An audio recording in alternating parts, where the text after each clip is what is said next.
It is my pleasure to welcome everyone to the Finance and Physical Resources Committee meeting. It is Tuesday, November 19th at 8:30 a.m.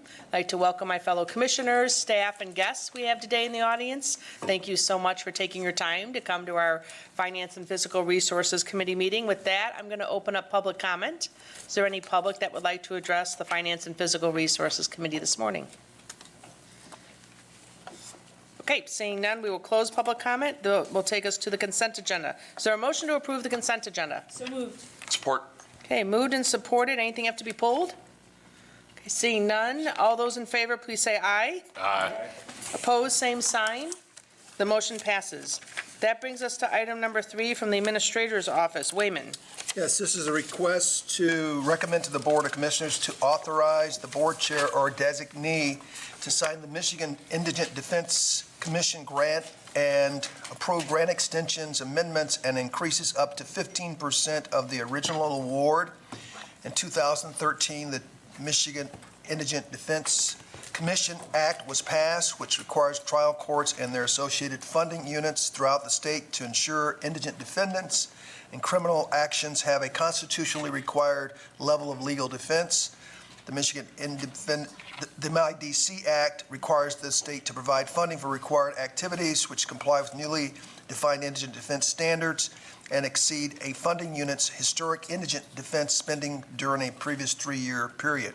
Kent County submitted this plan to the MIDC for ongoing support of the first 4 standards on behalf of the 17th Circuit Court and 63rd District Courts. The plan was approved by the MIDC in mid-2019. The MIDC grant, along with the county's local share, will be placed into a special project fund that can only be used for spending on indigent defense. The grant amount for the county's $4.3 million, and the county's local share is capped for this grant year at $2.4 million.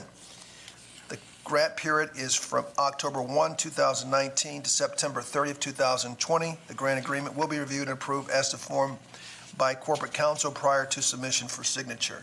Thank you, Wayman. Is there a motion to approve? So moved. Support. Moved and supported. Questions, comments, and discussion? Yes, Commissioner Bolkowski. Thank you, Chair.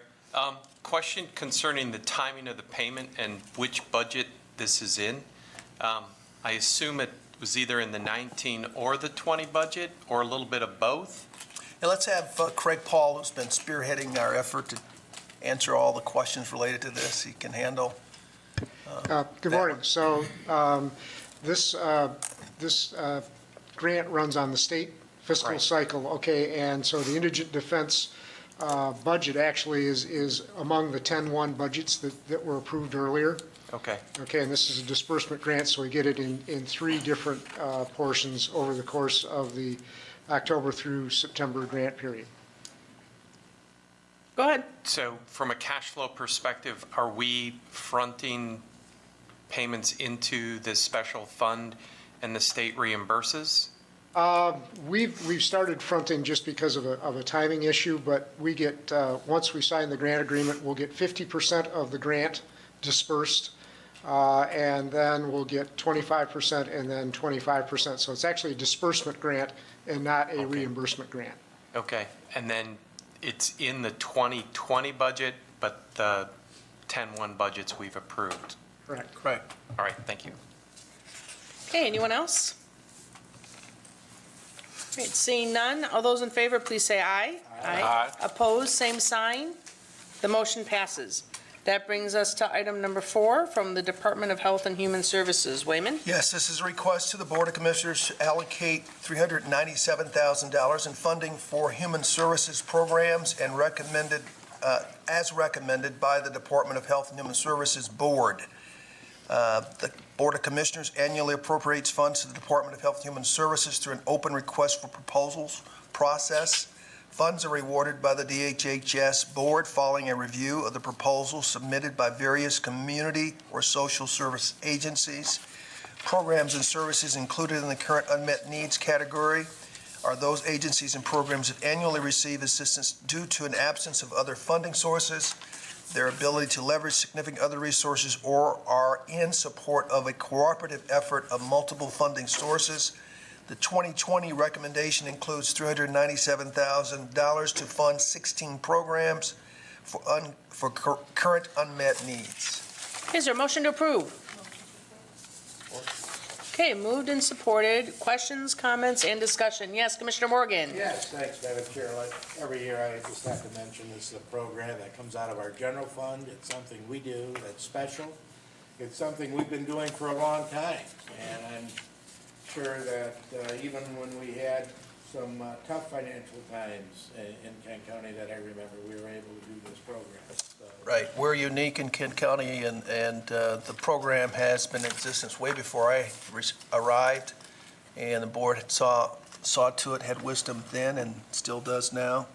These programs actually help to leverage other resources in the community, and these are resources that otherwise wouldn't be available to the community to spark innovative programs to deal with the needy in our community. Commissioner Womack? Yes, I'll definitely be voting for this, and I think it's just great that Kent County participates in keeping these programs open.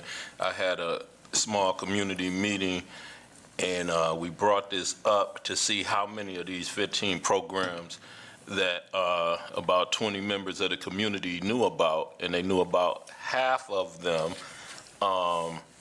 And definitely they knew about Degage Ministries, all the greatness they're doing, and a lot of other ones they knew a lot about. And there were some they didn't know anything about. And I just felt that it would be great for me or some of the community to visit each one of these programs so we can get the message out into the community better on how these programs are working. And they ask how some of them affected the community. So I'm going to be giving these agencies a call, and hopefully they'll have open door policy so the community can find out more about them. But I'm just proud that Kent County is going to continue to be a part of that, and I'll definitely support it. Yes, Commissioner Wooden? Thank you, Madam Chair. I had just a question about the history of this budget. It appears, just looking at 18, 19, and 20, we roughly hover around 380, 390. Is that determined by a calculus like our CIP budget that's based on a portion of the mill, or is it simply this is how much we've appropriated every year and we're just going to keep doing that? Yeah, we look back on the previous year, 2 or 3 previous years, as we try to identify budgets for every department, and that becomes like a bogey. Okay. Sometimes they'll ask for more. We work through those requests. We take them through the process, as you've all gone through the budget review process. Sometimes it ends up being a little larger, sometimes it's a little shorter, but that's the process. Gotcha. Thank you. Commissioner Bukowski? Thank you, Chair. Definitely agreed that this is very good for us to do. And following up on Wayman's comment about how much this leverages, just a note for 2021 to, maybe add a column of what it leverages. And some of these, like 211, this is probably a relatively small portion of that budget. It'd be hard to tease out what this actually funds, but some of these, would have Yeah. a lot bigger proportional impact. Perhaps we could So, ask staff to do. I mean, I'm sure that's in the proposal, so hopefully it's not too much. We could probably provide an update to the board at the next time I send out my update to capture that for everyone so that they have a good idea about that. If you got the time and it's a priority, again, just next year when you're Sure. making another Excel spreadsheet, add a column. That's all I need. Okay. Commissioner Womack? Thank you. I forgot to mention one thing they were aware of and very happy about was the Alpha Grand Rapids pregnancy education and anything that has helped narrow that gap between the infant mortality rate and help bring that over. And, just the success in Kent County of bringing down the infant mortality rate. So that was one thing that I forgot to mention. They were very happy to see that Kent County was a part of funding Alpha Grand Rapids. Okay, anyone else? Okay, Matthew, I'm going to have you come up because I've got a couple questions I want to have you go through. So why don't you just take a minute and go through the process? So are we looking at all the applications that came in? So maybe Sandra Gostin-Jones can join me up here too, because Sure. she did that, the work with DHHS on it. Yeah, all the programs are identified that we received asks for in your chart. So we showed those to you. And the ones that have a line through, are not being funded. okay,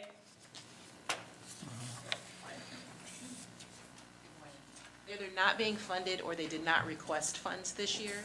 We left them on, from a historical perspective, we like for you to be able to see who has received funding in the past and who has asked for funding. So if you see a line through and it's zeroed out, then they either didn't ask for funds or they were not funded for this year. so I think for future, I'd like to have those kind of go to the end of the spreadsheet and be listed, you know, didn't request or not funded, and then have those separated out instead of just a line through it. Is that okay? Great, that would just clean it up a little bit better. But the process went well. Do you have a team of people that look at all this? There is an extensive process. We work with Cal in purchasing to issue the RFPs. The RFPs go out to all of these agencies and to other agencies throughout the community who might be interested in requesting funds. At that time, I meet with the DHHS board locally to create a timeline, discuss how we're going to move forward in the process. Once all of the proposals come in, we work with Central Services to print them out, put them in binders, or we put them on a flash drive to get them to the DHHS board so they have an opportunity to vet all of them. And we see everything that comes in, whether it met the criteria or not. We think it's important for the DHHS board to see everything that comes in so they can make a determination for themselves. I am not a voting member to decide on these funds. I provide staff support and information. Okay. Commissioner Antor, you have a question? Thank you, Madam Chair. Yeah, just real quickly on these agencies that didn't request anything, what triggers that in them? Is that just their own decision? That's their own decision. Maybe because they didn't get funded previously, they decide not to, or they just Okay. didn't need the funding. But traditionally, certain services are prioritized, especially like homeless outreach, 211, different things like that. There's just some core services that are really essential for this that we have to keep funding. But there's usually some new services or different services that rotate through. I'm just wondering if any of these other agencies maybe didn't need anything, but they requested because it's something they've always done. Is there any type of, I guess? Look at their full budget and look at how much work and load there is in requests Oh, for so services. Yeah. You monitor that? Oh, yeah. Beautiful, thank you. Okay, any other questions? Okay, thank you so much. All those in favor, please say aye. Aye. Opposed, same sign. That motion passes. That brings us to item number 5 from Fiscal Services. Wayman? Yeah, Steve, you want to come up and do the quarterly financial update for us? That would be wonderful. Steve Duarte is here. Good morning, Steve. Good morning, Commissioners. Good morning, Chair. Today, I wanted to give a third quarter update to the general fund through September 30th of this year. I believe if you open to page 2, we'll go through some of the highlights for the quarter. The budget provides for a 2.5% increase over prior year actuals from $176.3 million to $180.7 million. Year-to-date actuals, we have a decline of 4.3% from 146.7 to 140.4. Going to the significant revenue variances, I'll always go from top to bottom. Taxes have decreased from 85.1 to 79.2 million, or 6.9%. This is just a timing issue. I can assure you, I've watched after September 30th. We collected, we're on track, so there's nothing to worry about. It's just the timing when it hit the books. Intergovernmental revenues have increased from 14.8 million to 16.5 million, or 11.6%. This is primarily due to the timing of the local community stabilization share. It's just showing up on the books at a different time this year. So at this point, we're showing ahead, but it'll even out by the end of the year. Other revenue has decreased from 8.6 million to 4.4 million, or 49%. Primary reason for this decrease is that in 2018, the county sold the North Monroe property at about 3.3 million and the parking lot for about 1.6 million. No such sales took place this year, so you've seen a big fall off in that particular area. Any questions on the revenue side? On the expenditure side, the budget provides for a 5.1% increase from 172.6 to 181.4 million. Year-to-date, expenditures are up 2.2% from 126.4 to 129.1. And before I go over to the significant variances in expenditures, if you look at the 2019 bottom row there, you'll see $11.2 million surplus at this point. I spent time showing you the other quarters where we were behind. Now at the third quarter, where we got that concentrated inflow of taxes, we have a surplus. As I told you the last time, don't worry about the deficit, we'll be all right. I'm going to tell you, we're not going to have $11.2 million surplus at the end of the year, because the final quarter we'll actually start spending more than we're taking in again, okay? But I did want to be, in fairness of disclosures, to show you that. If you take that and go to page 5 and add it to our current fund balance, that would say today, if we close the books with no adjustments, which doesn't happen, we'd be sitting at about 85.8 million. Significant expenditure variances are wage category has increased from 46.2 million to 47.4 million, or 2.6%. This would appear to be in line with our wage adjustments and our agreements, which were in the 2.5% range, okay? The OPEB category decreased from 1.7 million to 1.4 million, or 16.7%. Primary reason for this was a decrease in the contribution rate, dropped from 3.59 to 2.92. However, we did an experience study this past year, and we've made some changes in the assumption. You will see a 3.34% rate, so the rate's going back up for 2020. Any questions, sir? Yes, Commissioner Morgan. Thank you, Madam Chair. Steve, that's fluctuating. Can we just hold 3.3%, or each year you have a formula that? We want to do it by what the actuary says we should do, okay? We're actuarially funding this. I don't expect you'll see that type of fluctuation every year, but we made some decisions on healthcare assumptions, investment rate of return we lowered from 7% to 6.75%, so that had an impact. But we'll be holding that. You'll do another experience study probably in 5 years. Okay? Yes, Commissioner Bukowski. Since we're talking OPEB, that's closed now, right? The period till we get 100%? That liability that we have in OPEB? Yep. That period's now closed, right? It's not a rolling, Oh, yeah. yeah. I don't know how to ask the question. We're Yeah. using a closed amortization period.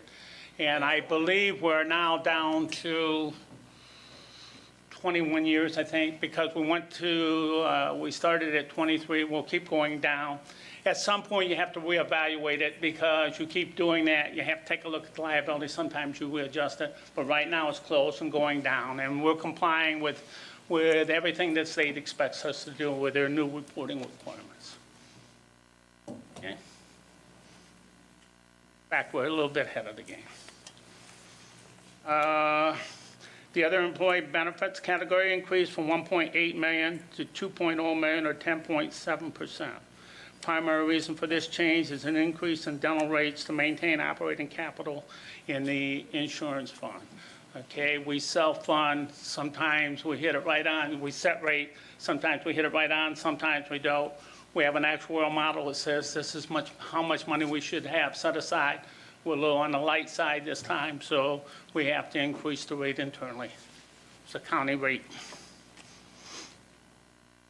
The capital category has increased from 1.7 million to 2.1, or 21.9%. Primary reason for this is due to an increase in the number of vehicles we purchased, primarily for the sheriff's department. We end up buying 6 more vehicles. That costs us about $217,000. And the purchase replacement computers necessitated by an upgrade to Windows 10. Windows 7 went to end of life.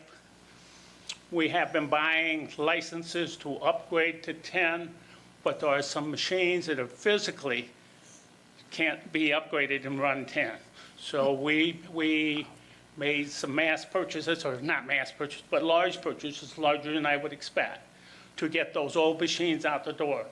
Because Microsoft, in their kindness to us, would continue to support them for a limited period of time if we want to pay so much per machine to do it. We opted to get ourselves as close as we could to have all our machines up and running, so we didn't have to pay Microsoft.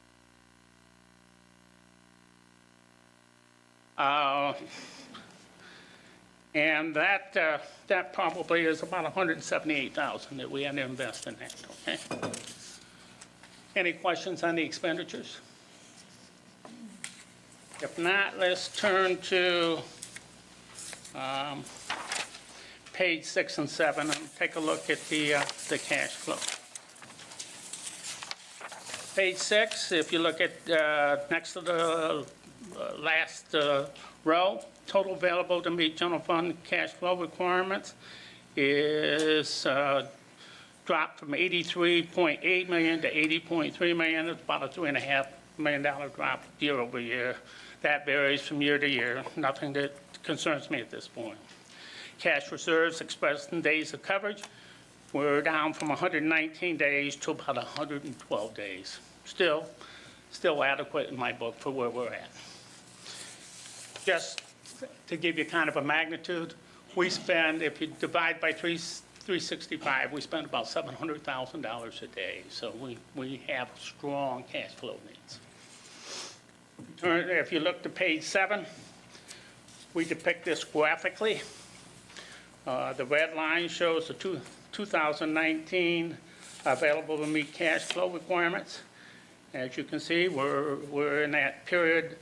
Our low point was in June. We had about $26.9 million there. It is now at its high point. We're at about 80.3 up there.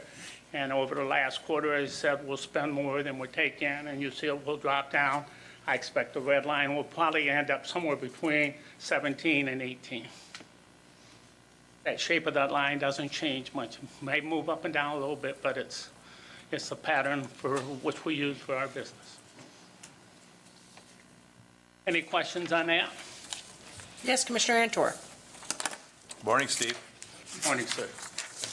When you retire, are you going to give us a good deal on consultation fees? Good question, Commissioner Antor. I mean, Microsoft, you said, gave us a good deal, You so. probably could, yeah, Microsoft. Yeah, Okay, could you give probably us a get deal like raise at Microsoft. All right. That's a good question. The one thing I want to say is I'll probably be back next week with a transfer for you folks. We've been talking all year about some projects we want to do, and we need to put some more money into strategic capital. And that transfer will come to you folks next week saying somewhere, probably asking to do an up to, so that we can make sure that we have the amount of money we need to keep our fund balance and policy in, but move it into strategic capital. Why would I do that? If I leave it in the general fund has an artificial life of 1 year, and that money will lapse into fund balance. And if it lapses into fund balance, the only way to get it back out, all other things being equal, is the deficit spend.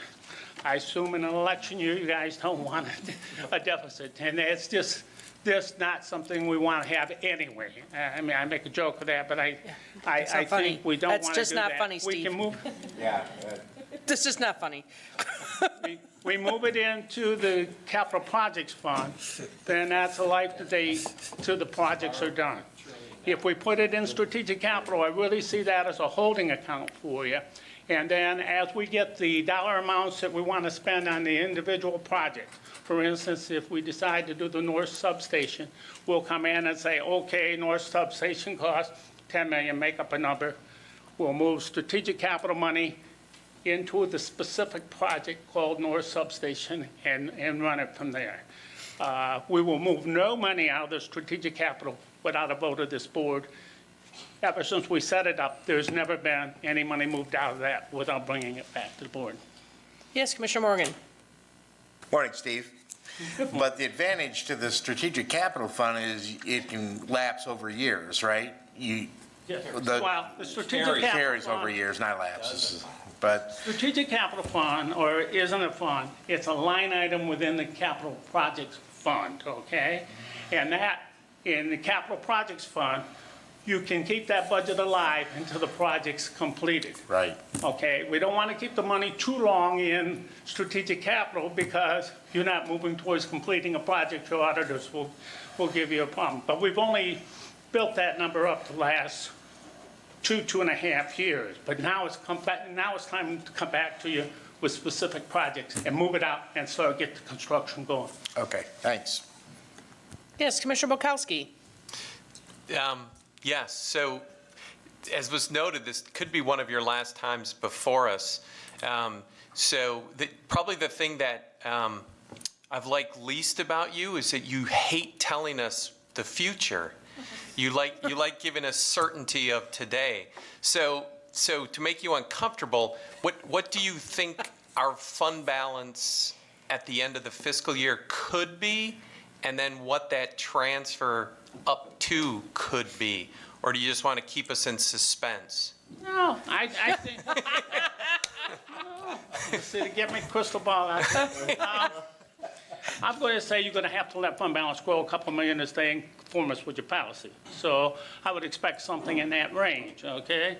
And then I would expect that we will be able to move somewhere between 5.5 to 7 million out into strategic capital, which you're going to need, because you've got 3 projects you're going to, that are going to total a pretty good number if you want to be able to complete them.